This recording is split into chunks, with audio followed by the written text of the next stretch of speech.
بسم اللہ الرحمن الرحیم۔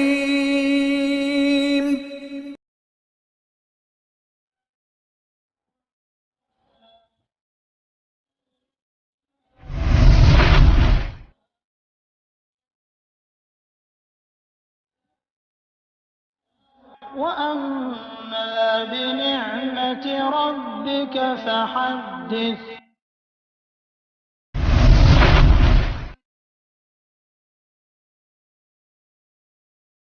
یہ تو ایسا نکلا کسی دوسرے پوپ کی تلاش میں نکلے جس کی تربیت میں رہ کر وہ حق پہ قائم رہ سکے۔ مل گیا وہ پوپ، اس کے پاس گئے، درخواست کی کہ میں آپ کی تربیت میں رہنا چاہتا ہوں، اس لیے کہ مجھے حق پہ قائم رہنا ہے، مجھے قبول کرو۔ اس نے قبول کیا، اس کی تربیت میں رہے، یہاں تک کہ اس کے انتقال کا وقت آیا۔ سلمان فارسی رضی اللہ عنہ نے اس سے پوچھا کہ بھائی آپ مر رہے ہو، آپ کے بعد مجھے حق پہ قائم رہنا ہے، میں کس کی تربیت میں رہوں؟ اس نے کہا کہ موصل چلے جاؤ، عراق کا مشہور شہر، موصل میں ایک پوپ ہے، ایک راہب ہے، اس کی تربیت میں رہنا۔ اس کی تدفین سے فارغ ہو کر سلمان فارسی رضی اللہ عنہ موصل چلے گئے۔ موصل میں اس پوپ کے پاس جا کے درخواست کی، اپنا سارا واقعہ سنایا اور کہا کہ میں آپ کی تربیت میں رہنا چاہتا ہوں۔ اس نے قبول کر لیا، اس کی تربیت میں رہنے لگے، یہاں تک کہ اس کے انتقال کا بھی وقت آ گیا۔ تو حضرت سلمان نے کہا مجھے وصیت کرو کہ میں آپ کے بعد اگر مجھے حق پہ قائم رہنا ہے میں کس کی تربیت میں ہوں؟ اس نے کہا مدائن چلے جاؤ، وہاں ایک پوپ رہتا ہے فلاں پوپ، اس کی تربیت میں رہنا۔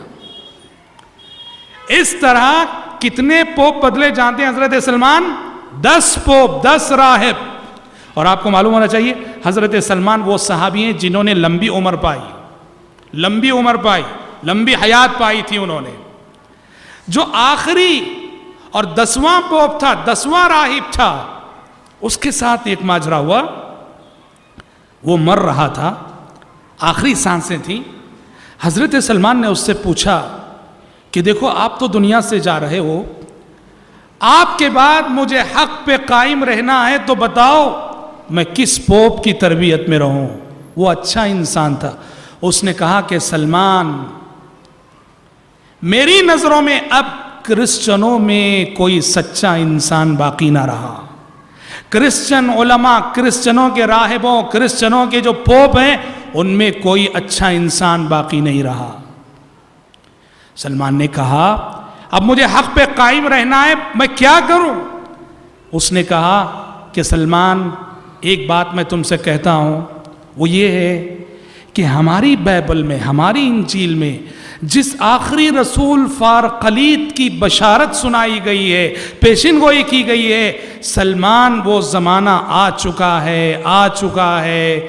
اس نبی کو اگر ڈھونڈ سکتے ہو، تلاش کر سکتے ہو تو تلاش کر لو، اور حق پہ قائم رہنے کا اب یہی ایک اکیلا اور واحد راستہ ہے۔ سلمان فارسی رضی اللہ عنہ نے کہا کیسے پہچانوں میں اس نبی کو؟ کیا علامت ہے اس نبی کی؟ اس پوپ نے کہا ہماری بائبلز کی معلومات سے پتہ چلتا ہے کہ وہ آخری نبی عرب میں آئیں گے، وہ آخری نبی عرب میں آئیں گے، تو لہٰذا عرب چلے جانا۔ اچھا، اور کوئی علامت؟ کا 2 نشانیاں، ان 2 نشانیوں سے ان کو پہچاننا۔ پہلی نشانی یہ ہے کہ وہ آخری نبی اور آخری رسول وہ صدقہ نہیں کھائیں گے، صدقے کو اپنے لیے حلال نہیں سمجھیں گے، ہاں گفٹ اور ہدیہ قبول کریں گے، ہدیے کے نام سے کوئی بھی چیز دو وہ لیں گے، لیکن اگر صدقے کے نام سے دو تو وہ نہیں لیں گے۔ ایک علامت یہ ہے۔ اور کہا سلمان ہماری بائبل میں اس آخری نبی فارقلیط کی دوسری علامت یہ ہے کہ اس نبی کی پیٹھ پر، کندھے پر مہر نبوت ہوگی، نبوت کی مہر ہوگی۔ ان 2 علامتوں سے پہچاننے کی کوشش کرنا۔ اس پوپ کا انتقال ہو گیا، کفن دفن سے فارغ ہوئے، تدفین سے فارغ ہوئے۔ اب حضرت سلمان کی جستجو تھی عرب جانا ہے۔ عرب کا ایک قافلہ آیا، حضرت سلمان اس قافلے والوں کے پاس گئے، جا کے ریکویسٹ کی، درخواست کی ذرا مجھے اپنے ساتھ لے لو اور مجھے عرب لے جانا۔ قافلے والوں نے ساتھ لے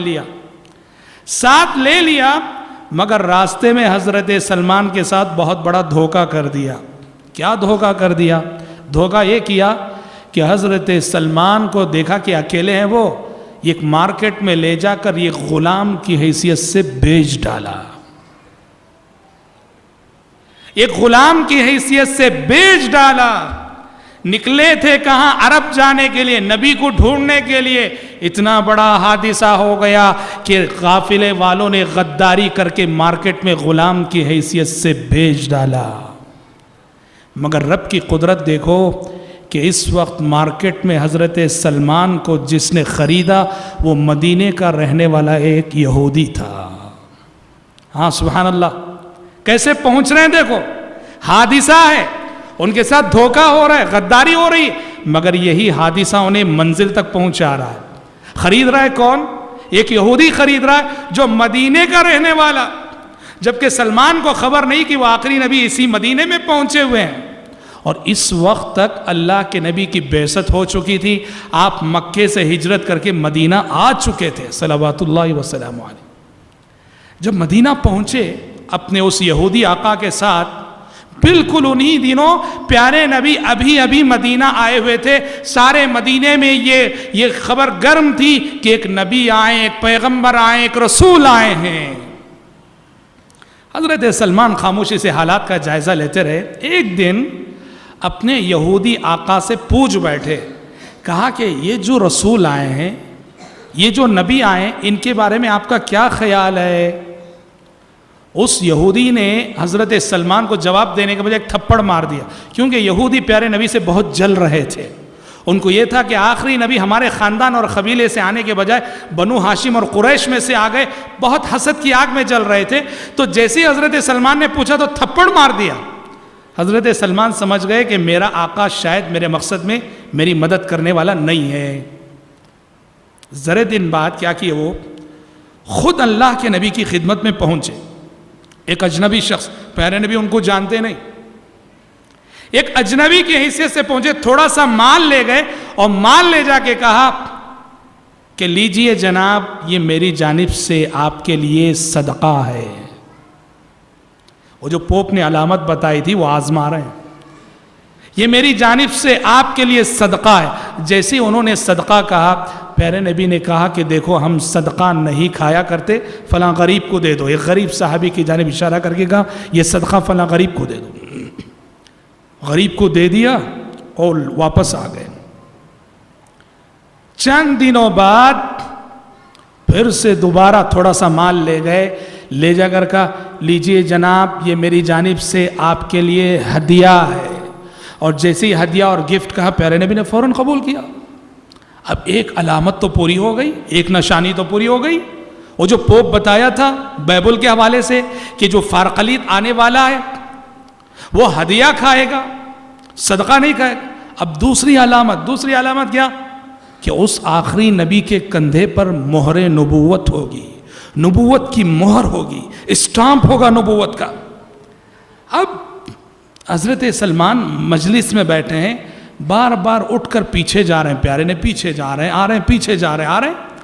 پیارے نبی سمجھ گئے کہ یہ اجنبی شخص شاید نبوت کی مہر دیکھنا چاہ رہا ہے۔ پیارے نبی نے فوراً کیا کیا، اپنی چادر مبارک ہٹائی اور آپ کے کندھے پر ابھرا ہوا گوشت، مہر نبوت کیا ہے؟ آپ کے کندھے پر راؤنڈ ابھرا ہوا گوشت تھا، وہ آپ کے نبی ہونے کی ایک مہر تھی، ثبوت تھا وہ۔ پیارے نبی نے اپنی چادر ہٹائی کہ یہ اجنبی شخص مہر نبوت کو دیکھنا چاہ رہا ہے۔ اور جیسے ہی حضرت سلمان کی نظر مہر نبوت پہ پڑی، پیچھے سے چمٹ گئے پیارے نبی سے، بوسا لیا مہر نبوت کا، اور زارو قطار رونے لگے، زارو قطار رونے لگے، خوشی کے آنسو، غم کے آنسو۔ غم اس بات کا کہ گھر سے جدا ہوئے، ماں باپ سے جدا ہوئے، خاندان سے جدا ہوئے، ملک سے جدا ہوئے، اور خوشی اس بات کی کہ جس نبی اور رسول کی تلاش میں نکلے تھے، اللہ اکبر، منزل مل گئی، منزل تک پہنچ گئے، اس نبی سے ملاقات ہو گئی۔ زارو قطار رو رہے تھے۔ پیارے نبی نے پوچھا کون ہو تم، ماجرا کیا ہے تمہارا؟ سلمان نے اس وقت ساری داستان سنائی، کہا کہ میں وہ شخص ہوں کہ تلاش حق کا سفر میں نے فارس سے شروع کیا، 10 راہبر 10 پوپ بدل کر آج آپ تک پہنچا ہوں۔ اے اللہ کے نبی، یہ ساری قربانیاں محض حق پر قائم رہنے کے لیے میں نے دی ہیں۔ بہت بڑی بات ہو گئی۔ اب حضرت سلمان فارسی رضی اللہ عنہ نے دیکھا کہ ان کی غلامی خدمت اسلام کے راستے میں ایک بہت بڑی رکاوٹ ہے، تو انہوں نے اپنے آقا کو، یہودی کو بتایا نہیں کہ میں مسلمان ہو گیا، بس کہا کہ میں آزاد ہونا چاہتا ہوں، اپنے آقا سے کمپرومائز کر لیا، اسے مکاتبہ کہتے ہیں۔ اس نے کہا، یہودی آقا نے، تم میرے بغیچے میں کھجور کے 360 درخت لگا دو، میں تمہیں آزاد کر دوں گا، اگر وہ 360 درخت بھی لگ گئے، اگ گئے، میں تمہیں آزاد کر دوں